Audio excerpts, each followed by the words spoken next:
नमस्कार, स्वागत आहे आपलं सगळ्यांचं आजच्या व्हिडिओमध्ये. नातं म्हणजे दोन माणसांचं जग आणि जेव्हा हे जग अचानक तुटतं ना, तेव्हा आतून मनाची राख-रांगोळी होते. आपण कितीही स्ट्रॉंग दिसलो तरी ब्रेकअप झाल्यावर मनाला सांभाळणं खूप अवघड जातं. तुम्हाला आठवतं का ती शेवटची चॅट, शेवटची भेट, जिथे तिने काही शब्द बोलले आणि तुमचं जग थांबलं? त्या दिवसानंतर तुमच्या मनात एकच प्रश्न फिरत राहतो, मी काही चुकीचं केलं का? तिचं मन परत मिळवता येईल का? ती पुन्हा माझ्या आयुष्यात येऊ शकेल का? हे प्रश्न फक्त तुम्हाला नाही तर जगातल्या लाखो मुलांना पडतात. कारण प्रेम म्हणजे फक्त नातं नाही, ते आपलं अस्तित्व बनून जातं. आणि जेव्हा ते नातं सुटतं तेव्हा आयुष्य अपुरं वाटायला लागतं. पण मित्रांनो, इथे एक महत्त्वाची गोष्ट आहे. ब्रेकअप म्हणजे दी एंड नसतं. अनेक वेळा ते नवीन सुरुवात असू शकतं, पण त्यासाठी योग्य पद्धत हवी. फक्त सॉरी म्हटलं म्हणून किंवा सतत मेसेज केल्यानं नातं परत येत नाही.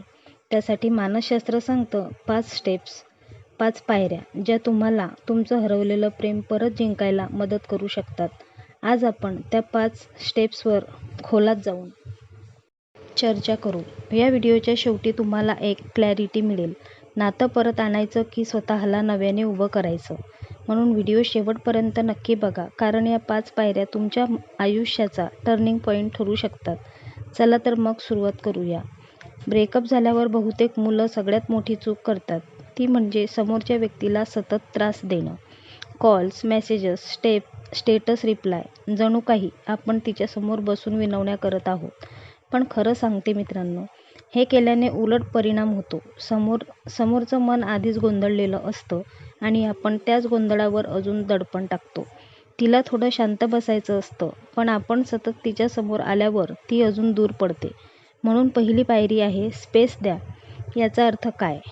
काही दिवस तिला मेसेज करू नका, तिच्या स्टेटसवर रिप्लाय करू नका. जाणीवपूर्वक स्वतःला रोखा. हे करायला अवघड आहे, कारण मन रोज सांगतं एक मेसेज केला तर कदाचित ती परत बोलेल. पण इथे लक्षात ठेवा, तुमची शांतता, तुमचं मौन हेच तिच्या मनाला जास्त भिडणारं असतं. उदाहरण, एका मुलाचा ब्रेकअप झाला. पहिल्या आठवड्यात त्याने तिला सतत कॉल केले, मेसेज केले आणि परिणाम, ती अजून चिडली आणि त्याला ब्लॉक करून टाकलं. मग त्याने ठरवलं आता थांबायचं. 15 दिवस त्याने शांतता ठेवली आणि गंमत म्हणजे त्या 15 दिवसांनी ती स्वतः त्याला कसा आहेस असा मेसेज केला. हे का घडलं? कारण आपल्याला मिळालेल्या स्पेसमध्ये तिच्या मनाला रिकामपणा जाणवला. जिथे आपण सतत होतो तिथे अचानक शांतता आली आणि हीच शांतता तिच्या मनात प्रश्न निर्माण करते. तो खरंच पुढं निघून गेलाय का? तो मला विसरला तर? मित्रांनो, हीच सायकॉलॉजी आहे. मनुष्याला जेव्हा काही सहज मिळतं तेव्हा त्याची किंमत कमी वाटते, पण जेव्हा तेच हरवल्यासारखं वाटतं तेव्हा त्याचं महत्त्व वाढतं. म्हणून तुमचं पहिलं काम आहे अंतर ठेवणं. हे अंतर म्हणजे ब्रेकअप नंतरचं हिलिंग स्पेस, तुमच्यासाठीही तिच्यासाठीही. या काळात ती तिच्या भावनांना सामोरी जाईल आणि तुमच्याविषयी पुन्हा विचार करायला भाग पाडली जाईल. लक्षात ठेवा, स्पेस देणं म्हणजे नातं सोडून देणं नाही. स्पेस देणं म्हणजे नात्याला श्वास घेण्याची संधी देणं आहे. मित्रांनो, पहिल्या स्टेप्समध्ये आपण शिकलो स्पेस द्या, पण फक्त अंतर ठेवल्याने काही होणार नाही. त्या काळात तुम्ही काय करता हे जास्त महत्त्वाचं आहे. आणि इथेच येते दुसरी पायरी, सेल्फ इम्प्रूव्हमेंट. ब्रेकअपनंतर बहुतेक मुलं स्वतःला सोडून देतात. कोणीतरी सोडलं म्हणून जग थांबलं असं वाटतं. खाणं पिणं कमी होतं, झोप कमी होते आणि आपण आरशात बघायलाही टाळतो. पण खरं सांगते, हीच वेळ आहे स्वतःला घडवण्याची. स्वतःला प्रश्न विचारा, मी कुठे मागे पडलो होतो? तिच्या नजरेत मला पुन्हा आकर्षक काय बनवेल? माझं आयुष्य फक्त तिच्यावर अवलंबून आहे का?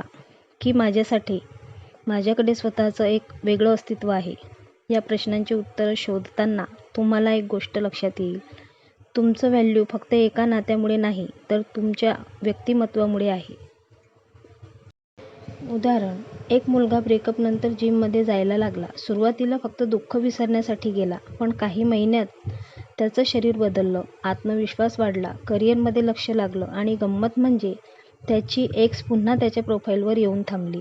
कारण तिला दिसलं हा मुलगा आता आधीपेक्षा जास्त स्ट्रॉंग आणि आकर्षक झालाय. सेल्फ इम्प्रूव्हमेंट म्हणजे फक्त शरीर नव्हे, करिअरमध्ये प्रगती करा. नवीन स्किल्स शिका, मित्रांसोबत वेळ घाला, तुमचं व्यक्तिमत्व शाईन होईल अशा गोष्टी करा. लक्षात ठेवा, जेव्हा तुम्ही स्वतःला अपग्रेड करता ना, तेव्हा फक्त तुमची एक्स नाही तर संपूर्ण जग तुम्हाला वेगळ्या नजरेने बघायला लागतं. आणि हे पाहून तिच्या मनात एक विचार नक्की येतो, मी याला गमावलं का? मित्रांनो, प्रेम परत मिळवायचं असेल तर आधी स्वतःवर प्रेम करायला शिका. कारण जो स्वतःवर प्रेम करतो त्याच्यावर जग जास्त आकर्षित होतं. मित्रांनो, आता आपण 2 पायऱ्या पूर्ण केल्या, स्पेस दिलं आणि सेल्फ इम्प्रूव्हमेंट केलं. पण नातं फक्त अंतर किंवा व्यक्तिमत्वावर टिकत नाही. नातं टिकवणारा मुख्य घटक आहे संवाद. आणि येथे येते तिसरी पायरी. 3. Positive communication. ब्रेकअपनंतर अनेक जण येथेच मोठी चूक करतात. ते नकळतपणे जुन्या गोष्टी उघडतात, एकमेकांना दोष देतात, ब्लेम करतात किंवा लगेच वादाला सुरुवात करतात. उदाहरणार्थ, तू माझ्याशी नीट बोलत नसायचास म्हणून आपलं नातं तुटलं. तुम्ही असे बोललात की समोरचा व्यक्ती लगेच बचावात्मक, डिफेन्सिव्ह होतो. नातं जोडण्याऐवजी तुमचा संवाद त्यांना तुमच्यापासून अधिक दूर ढकलतो. सकारात्मक संवाद म्हणजे काय? सकारात्मक संवाद म्हणजे ब्लेम गेम, दोषारोप न खेळता हलक्या-फुलक्या आणि सकारात्मक स्तरावर जोडणी साधणे. सकारात्मक आठवणी, आनंदाच्या गोड क्षणांवर बोलणे, हलकी-फुलकी गप्पा, विषय गंभीर न ठेवता कसा आहेस इतपत साधे बोलणे, शांतपणे ऐकणे, समोरच्या व्यक्तीला संपूर्ण लक्ष देऊन न थांबवता ऐकणे, दोष किंवा अपराधीपणाच्या जाळ्यात न अडकणे. उदाहरण आणि परिणाम कल्पना करा. ब्रेकअपनंतर तुम्ही एक्स पार्टनरला पहिला मेसेज पाठवला. हॅलो, आज सहज एक जुनी आठवण आली म्हणून विचारलं, कशी आहेस तू? हा मेसेज किती हलका, मैत्रीपूर्ण आणि तणावमुक्त आहे. यात कोणताही दोष नाही किंवा भावनात्मक दबाव नाही. यावर नक्कीच सकारात्मक प्रतिसाद मिळेल. ठीक आहे, तू कसा आहेस? लक्षात ठेवा, तुमच्या शब्दांमध्ये जादू असली पाहिजे. तुमचा संदेश इतका सकारात्मक आणि निरागस हवा की समोरच्या व्यक्तीचं मन आपोआप मोकळं होईल. जर तुम्ही जास्त इमोशनल किंवा दोष देणारे राहाल तर ते डिफेन्सिव्ह होतात. पण तुम्ही जेव्हा हलक्या, मैत्रीपूर्ण स्वरात संवाद सुरू करता तेव्हा त्यांच्या मनात उत्सुकता निर्माण होते. हा अजून माझ्यासाठी फ्रेंडली का आहे? याच्या बोलण्यात राग नाही. याचा अर्थ हा खरोखरच बदललाय का? याच पद्धतीने हळूहळू आणि नैसर्गिकरित्या तुम्ही त्यांच्या संपर्कात राहू शकता.